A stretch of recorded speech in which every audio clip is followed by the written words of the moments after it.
Ya Syafi'i nak nyeluk ya jangkar karena lebih senior. Ma maknal hadis la tuharriku tayra utawa atiron la tuharriku at-tayra min wakanatiha. Sebagian riwayat min makinnatiha. Manuk iku aja mbok obahno sangka kurungane. Ya, manuk itu jangan gerakkan. Jadi sangkar burung itu jangan kamu gerakkan saat ada burungnya. Tapi posisi pintu terbuka. Karena Imam Syafi'i itu orang alim. Dites, oh maknanya begini. Orang Arab itu kalau mau pergi itu tayamun maupun tasyaum. Jadi kalau burung di obano kurungane kok terbang ke kanan, maka perginya mubarak baik. Tapi kalau digerakkan burungnya terbang ke kiri, maka pergi ini buruk. Nabi melarang itu. Nabi melarang umat Islam punya penyakit tatoyur. Tatoyur itu apa? Menggantungkan nasib dengan toirun, burung. Makanya di surat Yasin apa? Innama toirukum ma'akum. Jadi apa? Paham lagi ya? Jadi orang Arab itu apa? Cara wong Jawa itu apa? Adu nasib, mengundi nasib. Kalau orang Arab pakainya apa? Burung. Quran itu sakral, nggak mungkin salah. Kalau ada salah, berarti salah penafsirnya, salah penerjemahnya. Quran tetap terbebas dari kesalahan itu semua. Karena Quran itu sakral. Misalnya orang ngomong kiamat itu berdasar hitungannya Quran, itu tahun 2012. Nyatanya gak nane rasido. Kiamat. Sampai kulo sering tak SMS, konco-konco kulo sing kiai. Gus ngenteni kiamat teng pundi? Terus nang kene lho nang omahku mek ngopi ya. Kiamat to. Ngono sing wedi yo akeh perkarane apa napa? Kiamat 2000 piro iki? 12. Nah, rencana aku ben sesuk. Wong ora melok gawe kiamat kok geger. Wong Rasulullah sing kekasih pangeran wae ndak dikasih tahu kapan. Israfil lho sing nggo trompet ngalor kidul. Kowe ora ngerti kok.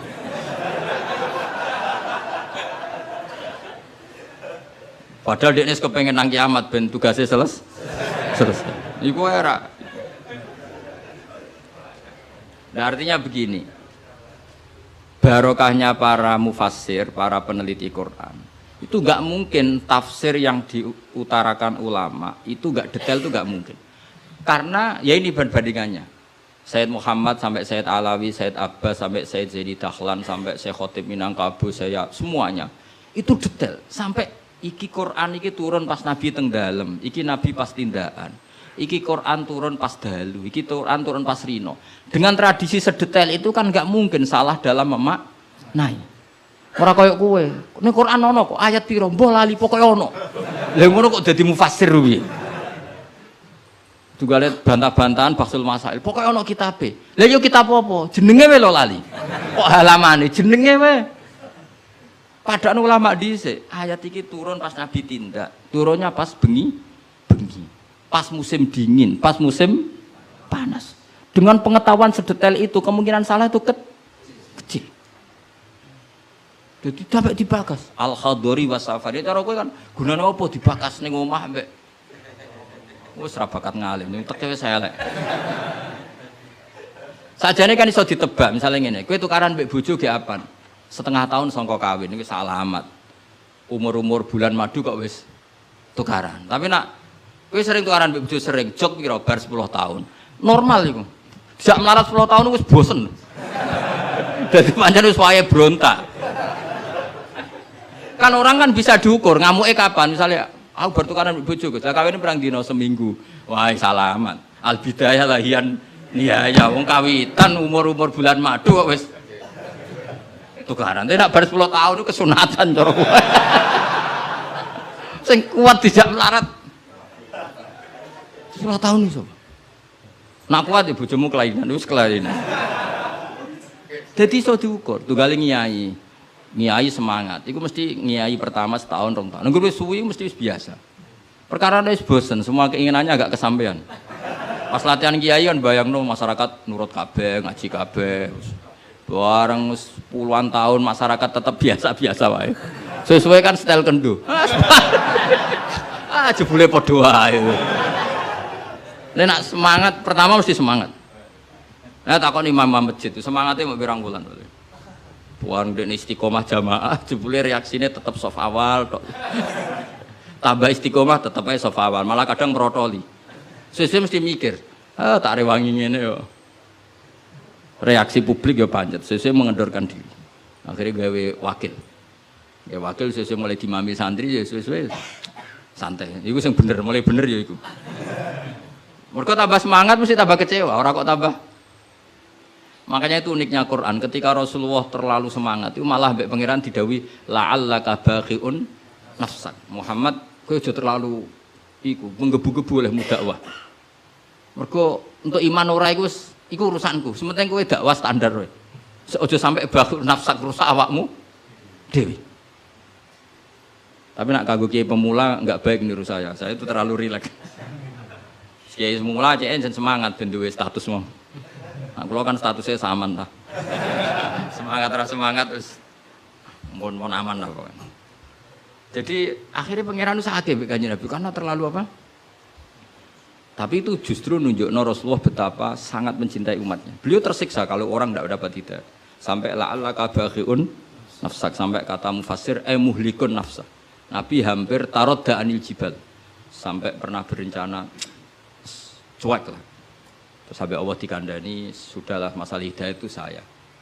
Laisa 'alaika hudahum walakinna wa yahdi may yasha. Sudahlah kamu ngaji saja, kamu dakwah saja, tapi tetap laisa 'alaika hudahum, itu tidak wilayah Anda untuk memberi hidayah. Terus kula ngene ngaji wae. Ada muni ngene. Aku pengen ngaji ning Damaran terus sing tak ulang alim kabeh, demen setruk ben nek niate. Oh mesti kecewa. Ayo paling sing paham piro? Ayo ngaco. Ayo ngaco tak tes. Tapi nak targetnya gak paham no, soalnya ngaji, silaturahim, guyon bareng, bar mulai, bar terus. Wah mesti rangarah kecewa. Mau takut wong ngaji Gus Pak, ya ngaji. Piye keterangan wis pokoke apik. Baleni ra iso iki lho rekamane.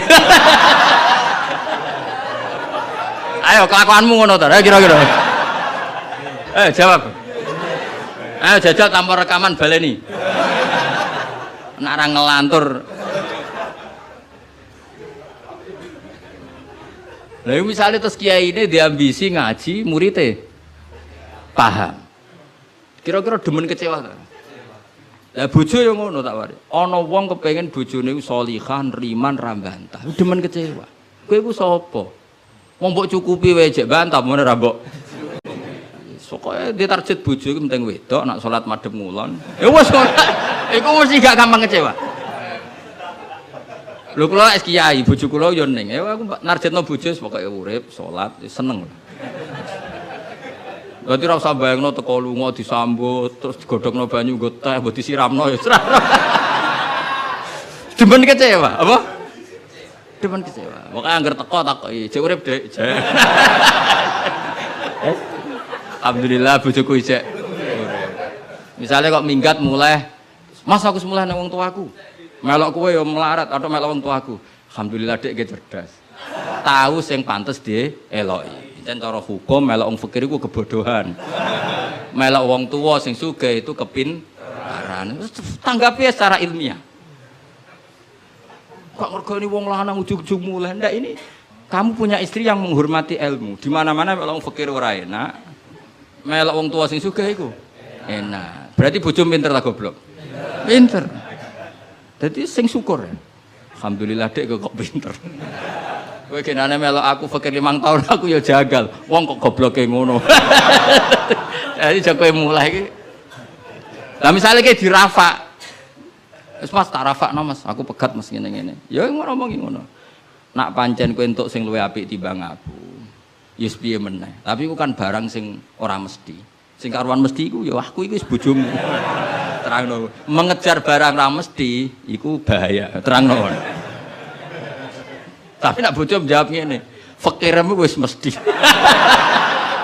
Sugihmu ke depan ora mesti.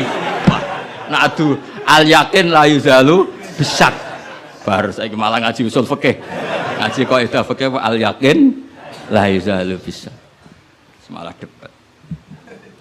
Tapi intinya gini ya, dari mengerti seperti ini, kemungkinan para mufassir salah dalam mengartikan Quran itu kecil. Karena hadori Nabi di dalam untuk wahyu itu roh nita ini. Mulane Aisyah radhiyallahu anha, iku ngerti banget Nabi nantok wahyu. Kenapa tahu? Ketika ayat baroah terbebasnya beliau dari tuduhan apa? Zina dengan Sufyan ya, Sufyan Al-Mu'attal itu Nabi itu fi yaumin syatin, di hari yang sangat dingin, musim dingin. Di Arab itu kalau musim dingin itu ada salju. Umumnya wong musim dingin kan mboten keringetan Kang Ali. Umumnya wong musim dingin mboten apa? Keringetan karena musim dingin. Iku Nabi kalau saking untuk wahyu, saking paniknya, saking beratnya wahyu itu wa innahu la yatafassadu araqon, kenangane Sayyidah Aisyah. Beliau itu bercucuran keringat padahal fi yaumin syatin, di hari yang sangat dingin. Sehingga Aisyah tuh kaget, wah berarti Nabi untuk wahyu. Ternyata wahyu itu adalah pembebasan Sayyidah apa? Aisyah dari segala tuduhan apa? Zina. Kayak apa ulama itu? Sayyidah Aisyah meriwayatkan itu, ini ayat turun di musim dingin dan Nabi sampai keringetan begini. Jadi detail peristiwanya tentang hadisul ifki. Rawinya seorang Sayyidah Aisyah di rumah Abu Bakar, ditunggoni ibunya Umi Ruman. Itu detail. Kesalahan itu kecil sekali. Bayangkan kalau tafsir itu diomongkan orang sing pokoknya ono ayat piro boraro. Bareng roh wis terjemahan. Sing nerjemah dhewe ra wong alim. Sing umate akeh ya wong bodoh kabeh anut. Terus otoritasnya itu di mana? Bayangkan ulama dulu wis alim, diuji oleh orang alim, di murid alim, dikontrol oleh orang alim. Imam Bukhari itu diakui orang alim setelah diuji 100 ulama ahli hadis. Itu lagi lolos.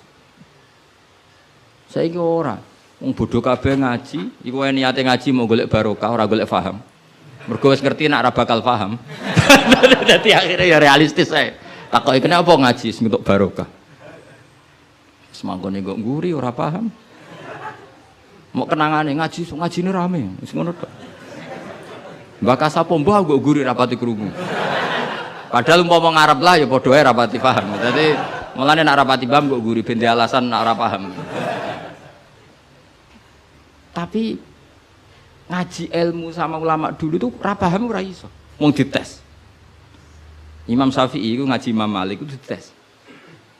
Maca muwatta sik, disinaoni sik lagi ngaji Imam Malik. Terus cek dites. Sufyan Ats-Tsauri nate ngetes Imam Syafi'i ngene. Cara kowe mesti gagal. Tes-tesane ngeten. Ada Sufyan Ats-Tsauri, ada Sufyan bin Uyainah. Ini ulama-ulama seniornya Imam Syafi'i. Ya Syafi'i nak nyeluk ya jangkar karena lebih senior. Ma maknal hadis la tuharrikut toiro atau atiron la tuharriku at-toiro min wakanatiha. Sebagian riwayat min makin natiha. Manuk itu aja mbok obahno sangka kurungane. Ya, manuk itu jangan gerakkan. Jadi sangkar burung itu jangan kamu gerakkan saat ada burungnya. Tapi posisi pintu terbuka. Karena Imam Syafi'i itu orang alim. Dites, oh maknanya begini. Orang Arab itu kalau mau pergi itu tayamun maupun tasyaum. Jadi kalau burung di obano kurungane kok terbang ke kanan, maka perginya mubarok baik. Tapi kalau digerakkan burungnya terbang ke kiri, maka pergi ini buruk.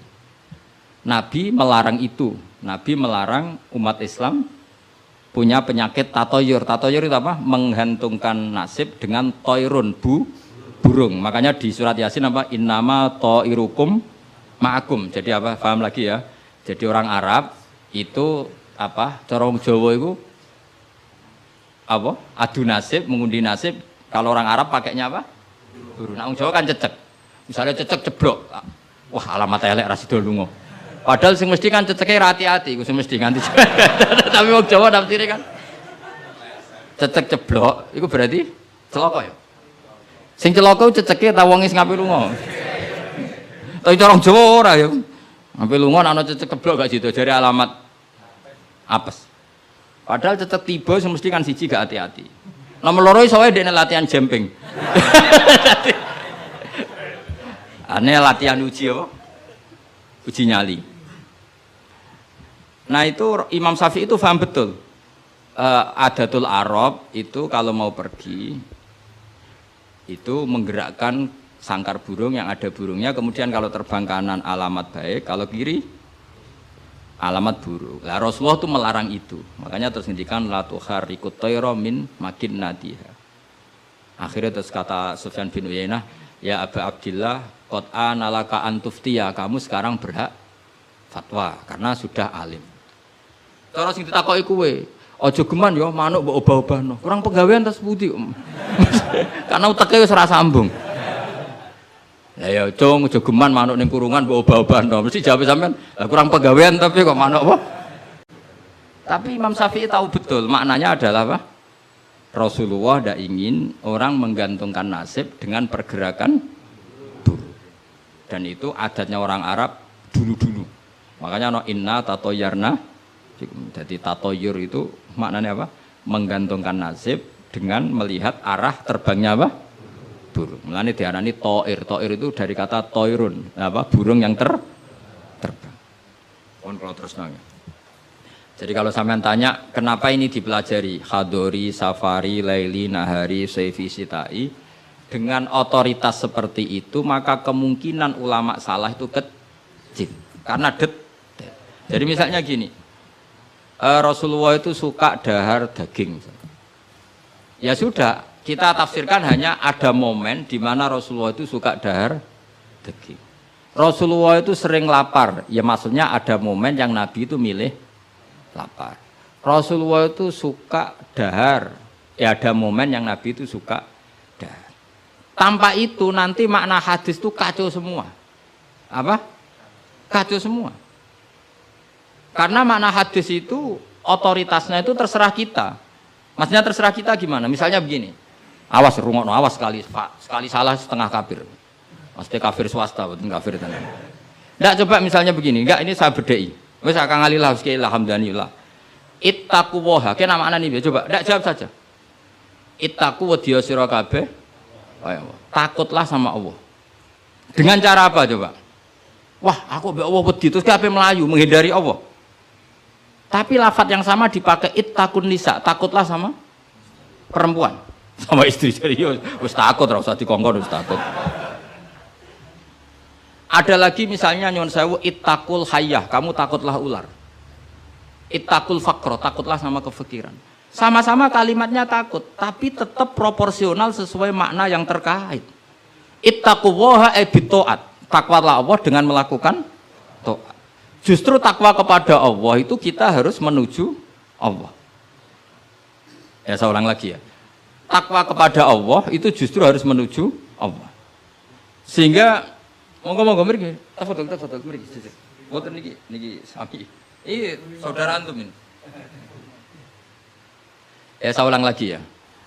Lafadz itu akan proporsional sesuai konteksnya. Dan ini para pendengar harus tahu. Misalnya saya ulang lagi ya. Ittaqullaha, takutlah kepada Allah. Apa artinya kita menghindari Allah? Kalau kamu takut ular, takut perempuan cantik, kena fitnahnya harus menghindar. Kalau takut Allah, kalau menghindar kan malah salah. Makanya di Quran ada ayat gimana? Wa dzannu alla malja'a minallahi illa ilaih. Ada 3 sahabat yang melakukan kesalahan, yaitu takhalluf anil jihad. Beliau terlambat mengikuti perang Tabuk. Singkat cerita dineng Kanjeng Nabi sampai 50 hari. Semua sahabat diperintahkan Nabi jangan omongi dia. Hujron dineng. Sehingga ketika dineng itu mereka sudah selesai hidupnya. Ini disebut wa alas salasatil ladzina khulifu hatta idza daqat alaihimul ardu bima rahubat wa dhannu sak terusé itu sampai wa dhannu allamal ja'a minallah illa illah. Ketika dineng Nabi, dineng sahabat, wah entek uripku. Bareng ngrasa entek uripe terus beliau iktikaf di masjid, bahkan menyancangkan diri, mengikatkan diri di tiang masjid, dan dia berjanji semua hartanya diamalkan, semua hidupnya diibadahkan. Dan dia mengira sudahlah saya tidak bisa lari dari Allah kecuali menuju Allah itu sendiri. Jadi unik kan, takut Allah itu artinya apa? Justru harus mendekat. Kamu takut kiai, semua kiai kita hormati. Kita hormat sama Mbak Arwani, Mbah Mun, hormat sama Mbah Hasyim Asy'ari. Tapi hormat kita, takut kita malah kalau ada kiai ngaji kita mendekat. Tapi kalau takut ular kubra harus lari. Nah, sama-sama kalimatnya takut. Nah, bayangkan kalau makna di Quran seperti ini tidak oleh ahlinya, betapa salahnya. Sama-sama kalimatnya takut. Tetapi dengan banyak pengetahuan yang musalsal ila Rasulillah sallallahu alaihi wasallam, kita tahu proporsi ittaqun nisa kayak apa, ittaqullah kayak apa, ittaqul hayah kayak apa. Cinta juga gitu, cinta kepada Allah kayak apa, cinta kepada Rasul kayak apa, cinta kepada perempuan kayak apa, cinta pada teman kayak apa. Semuanya redaksinya juga hub, mahabbah. Tapi orang akan proporsional. Makanya ulama itu kalau ngendikan lafadz yang sama itu ditafsiri beda-beda. Misalnya gini, yang paling terkenal. Nak kira atau krungu ya kebangetan. Innallaha wa malaikatahu yusholluna 'alan nabi. Wassalat minallah ar-rahmah wa minal malaikah istighfar wa minal adami tadarruun wa du'aun. Coba, Allah itu kan di atas Rasulullah Muhammad. Apapun hebatnya Kanjeng Nabi kan di bawah Allah. Berarti Allah di atas Kanjeng Nabi. Maka ketika ada ayat gini, innallaha saat temne Allah Ta'ala yusolli misalnya, maca sholawat sopo Allah, mosok macane sholawat Allah muni ngene, Allahumma sholli ala Muhammad, lho Allah dhewe kok muni Allahumma terus piye kan gitu, paham nggih?